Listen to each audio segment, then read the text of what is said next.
20th century में एक आदमी विटगेन्स्टीन, इतना प्यारा आदमी हुआ, कैम्ब्रिज से वो जुड़ा हुआ था, लुडविग विटगेन्स्टीन उसका नाम था। और टाइम पत्रिका ने 20वीं सदी के सबसे महान 100 लोगों में उसको स्थान दिया। उसकी फिलॉसफी बहुत मुश्किल है, समझना बड़ा मुश्किल काम होता है, लेकिन मैं जो बताना चाह रहा हूँ वो जो रोचक बात उसके बारे में, उसने किताब लिखी, ट्रैक्टेटस नाम से किताब लिखी, बहुत फेमस हो गई किताब। इतनी फेमस हो गई कि उस किताब को बेस बनाकर फिलॉसफी में 2-3 स्कूल चल पड़े, पूरे सब उसके दीवाने हो गए। फिर वो घूमने चला गया, नदी के तट पे रहने लग गया। फिर वापस आया कुछ साल बाद और आके बोला कि मैंने उस किताब में जो भी लिखा था वो सब बकवास है, मैं खुद अपनी किताब को खारिज करता हूं।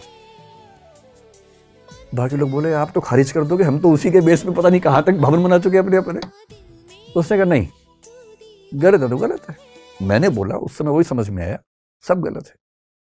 और तब एक दूसरा सिद्धांत निकाला, अपने ही पहले सिद्धांत के खिलाफ दूसरा सिद्धांत। ये साहस कि जो मैंने फैसला किया है, एक समय के बाद हो सकता है कि पर्याप्त इनपुट्स ऐसे मिले कि मुझे ही समझ में आ जाए कि ये फैसला गलत था, और गलत था तो मैं गलत फैसला क्यों ढोता रहूं भाई?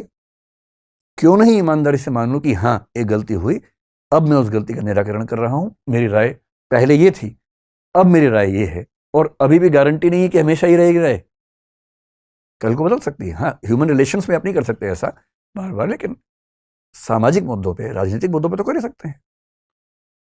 और इसलिए आज के दौर में अगर आप इन प्रिकॉशंस को ध्यान रखते हैं तो मेरा ख्याल है कि हम बेटर जज होंगे। जज बनना बहुत मुश्किल काम होता है, हम जज बनते बहुत ज़्यादा हैं, अपने मामले में वकील, दूसरों के मामले में जज तुरंत बन जाते हैं।